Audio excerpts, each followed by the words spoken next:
एक बार पुरी के मंदिर में भगवान जगन्नाथ के लिए महाभोग बन रहा था।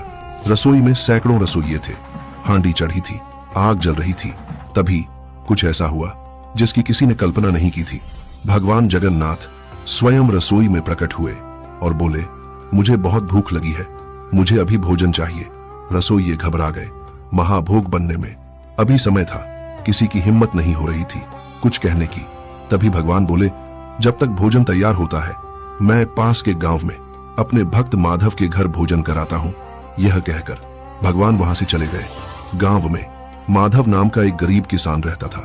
उसके घर न सोना था न चांदी, बस एक मिट्टी की हांडी और उसमें साधारण खिचड़ी। उसी समय एक साधु उसके दरवाजे पर आए। साधु बोले, बेटा बहुत भूख लगी है, क्या कुछ खाने को मिलेगा? माधव ने बिना सोचे अपनी खिचड़ी उतारी और पूरी श्रद्धा से साधु को परोस दी। साधु ने प्रेम से खिचड़ी खाई, फिर मुस्कुराकर बोले, माधव तुम्हारा यह भोजन मेरे महाभोग से भी अधिक प्रिय है। यह कहकर साधु अंतर्धान हो गए। उधर मंदिर में महाभोग तैयार हो चुका था। पुजारी भगवान को भोग चढ़ाने पहुंचे, लेकिन जो उन्होंने देखा वह अविश्वसनीय था। भगवान जगन्नाथ की मूर्ति के होठों पर खिचड़ी के दाग थे।